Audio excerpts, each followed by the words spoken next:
जय माता दी। सप्तम स्कंध अतः अष्टमो अध्याय। राजा रेवत की कथा। जंजय बोले, हे ब्राह्मण, मेरे मन में यह महान संशय हो रहा है कि स्वयं राजा रेवत अपनी कन्या रेवती को साथ लेकर ब्रह्मलोक चले गए। मैंने पूर्व काल में ब्राह्मणों से कथा प्रसंग में यह अनेक बार सुना है कि ब्रह्म को जानने वाला शांत स्वभाव ब्राह्मण ही ब्रह्मलोक प्राप्त कर सकता है। राजा रेवत अत्यंत दुष्प्रियाय सत्यलोक में स्वयं अपनी पुत्री रेवती के साथ पृथ्वी लोक से कैसे पहुंच गए, इसी बात का मुझे संदेह है। सभी शास्त्रों में यह निर्णय विद्यमान है कि मृत व्यक्ति ही स्वर्ग प्राप्त कर सकता है। इस मानव देह से ब्रह्मलोक में जाना कैसे संभव है और स्वर्ग से पुनः इस मनुष्य लोक में पहुंच जाना कैसे हो सकता है। हे विद्वान महाराज रेवत जिस तरह ब्रह्मा जी से अपनी कन्या के लिए वर पूछने की इच्छा से वहां गए थे, इसे बताकर इस समय मेरे इस संदेह को दूर करने की कृपा करें। व्यास जी बोले, हे राजन, सुमेरु पर्वत के शिखर पर ही इंद्रलोक वही लोक। व्यास जी बोले, हे राजेंद्र, सुमेरु पर्वत के शिखर पर ही इंद्रलोक वही लोक, संयमिनीपुरी, सत्यलोक, कैलाश और वैकुंठ, ये सभी लोक प्रतिष्ठित है। वैकुंठ को ही वैष्णव पद कहा जाता है। जैसे धनुष धारण करने वाले कुंती पुत्र अर्जुन इंद्रलोक गए थे और वे इसी मनुष्य शरीर से उस इंद्रलोक में 5 वर्ष तक इंद्र के सानिध्य में रहे, उसी प्रकार काकुत्स आदि अन्य प्रमुख राजा भी स्वर्ग को जा चुके हैं।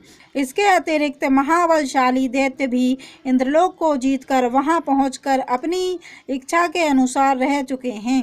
पूर्व काल में महाराज महाविष भी ब्रह्मलोक गए थे। उन नरेश ने परम सुंदरी गंगा जी को आते देखा। हे राजन, उस समय देवयोग से वायु ने उनके वस्त्र उड़ा दिए, जिससे राजा ने उन सुंदरी गंगा को कुछ अनावृत अवस्था में देख लिया। इस प्रकार काम से व्यथित राजा मुस्कुराने लगे और गंगा जी भी हंस पड़ी। उस समय ब्रह्मा जी ने उन दोनों को देख लिया और शाप दे दिया, जिससे उन दोनों को पृथ्वी पर जन्म लेना पड़ा। दैत्यों और दानवों से पीड़ित सभी देवताओं ने भी वैकुंठ धाम में जाकर कमलाकांत जगतपति भगवान विष्णु की स्तुति की थी। अतएव हे नृपश्रेष्ठ, इस विषय में किसी भी प्रकार का संदेह नहीं करना चाहिए। हे नराधिप, पुण्यात्मा, तपस्वी और महापुरुष सभी लोकों में जा सकते हैं। हे नरेंद्र, हे राजन, जैसे पवित्र सदाचरण ही ब्रह्मादि लोक में जाने का कारण है, वैसे ही पवित्र मन वाले यजमान लोग भी यज्ञ के प्रभाव से वहां पहुंच जाते हैं। जंजय बोले, महाराज रेवत सुंदर नेत्रों वाली अपनी पुत्री रेवती को साथ में लेकर ब्रह्मलोक पहुंच गए। इसके बाद उन्होंने क्या किया, ब्रह्मा जी ने उन्हें क्या आदेश दिया और उन रेवत ने अपनी पुत्री किसे सौंपी। हे ब्राह्मण, अब आप इन सारी बातों को विस्तार पूर्वक मुझको बतलाइए।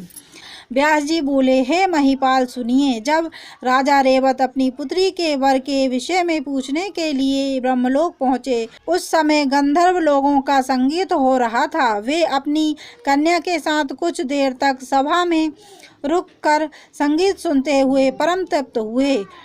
पुनः गंधर्वों का संगीत समाप्त हो जाने पर परमेश्वर ब्रह्मा जी को प्रणाम करके उन्हें अपनी कन्या रेवती को दिखाकर अपना आश्चर्य प्रकट कर दिया। राजा बोले, हे देवेश, यह कन्या मेरी पुत्री है, मैं इसे किसको प्रदान करूं, यही पूछने के लिए आपके पास आया हूं।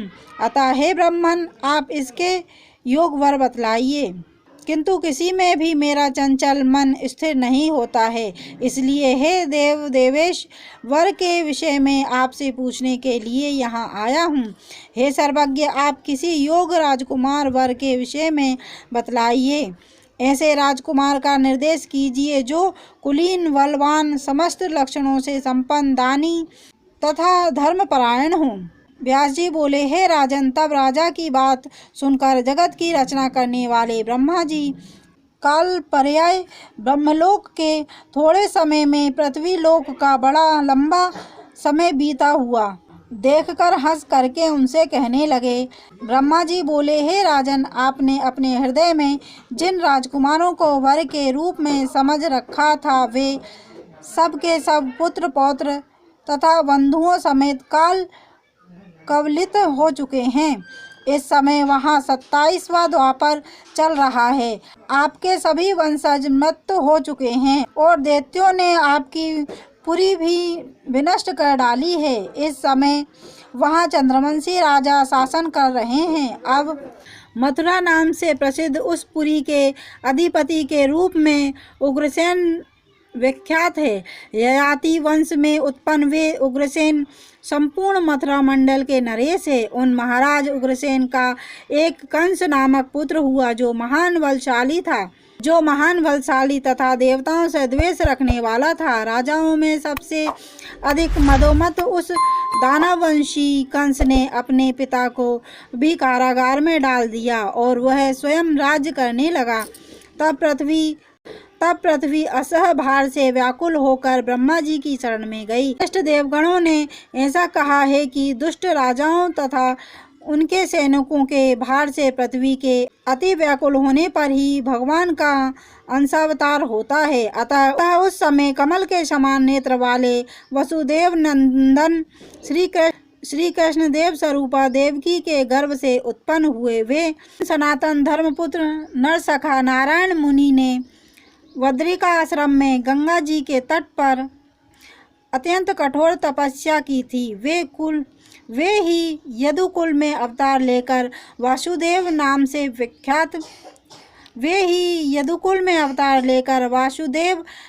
विख्यात हुए। हे महाभाग, उन्हीं वासुदेव भगवान श्री कृष्ण ने पापी कंस का संहार किया और इस प्रकार उस दुष्ट राजा को मारकर उन्होंने उसके पिता उग्रसेन को संपूर्ण राज दे दिया। कंस का ससुर जरासंध महान बलशाली था, पापी था। वह अत्यंत क्रोधित हो मथुरा आकर श्री कृष्ण के साथ आवेग पूर्वक युद्ध करने लगा। अंत में श्री कृष्ण ने उस महाबली जरासंध को युद्ध में जीत लिया। तब उसने सेना सहित काल यवन को कृष्ण के साथ युद्ध करने के लिए भेजा। महापराक्रमी यवनाधिप काल यवन को सेना सहित आता सुनकर कृष्ण मथुरा छोड़कर द्वारका चले गए। भगवान श्री कृष्ण ने कुशल शिल्पियों के द्वारा बड़े बड़े दुर्ग तथा बाजारों से सुशोभित उस नष्ट भ्रष्ट पुरी का पुनः निर्माण कराया। उस पुरी का जीर्णोद्धार करके प्रतापी श्री कृष्ण ने उग्रसेन को वहां का अपना आज्ञाकारी राजा बनाया। तत्पश्चात यदुश्रेष्ठ श्री कृष्ण ने उस द्वारकापुरी में यादवों को भली भांति बसाया। इस समय वे वासुदेव अपने बंधु बांधवों के साथ उस द्वारिका में रह रहे हैं। उनके बड़े भाई बलराम हैं। हल तथा मूसल को आयुध के रूप में धारण करने वाले वे सूरवीर बलराम शेष के अंशावतार कहे जाते हैं। वे ही आपकी कन्या के लिए उपयुक्त वर हैं।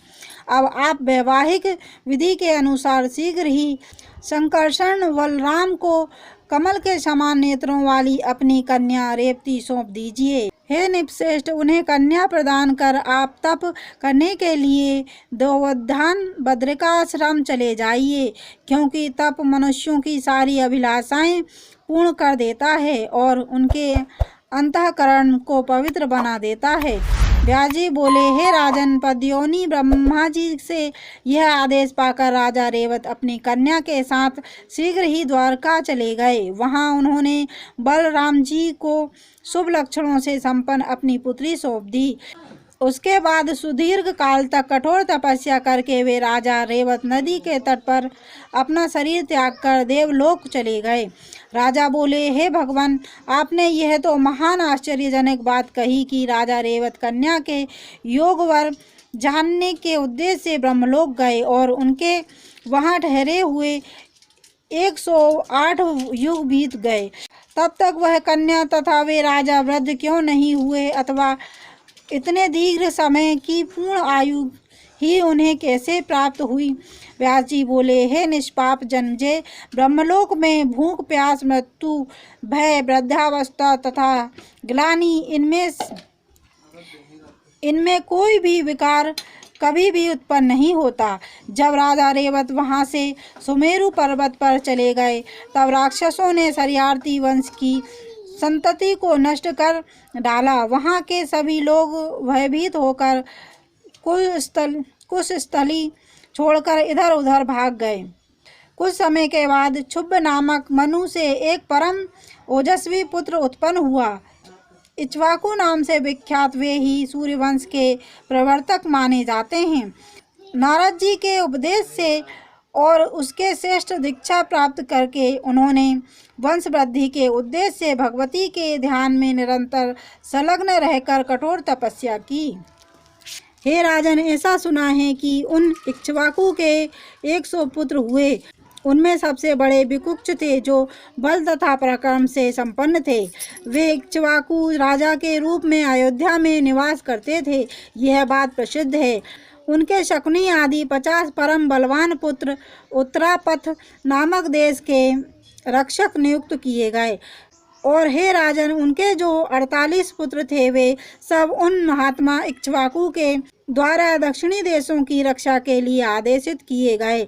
इसके अतिरिक्त अन्य 2 पुत्र राजा इक्ष्वाकु की सेवा के लिए उनके पास रहने लगे। इति श्रीमद्देवी भागवते महापुराणे अष्टादशसहस्रस्यां संहितां सप्तम स्कन्धे इक्ष्वाकु वंश वर्णनम नामाष्टमो अध्यायः।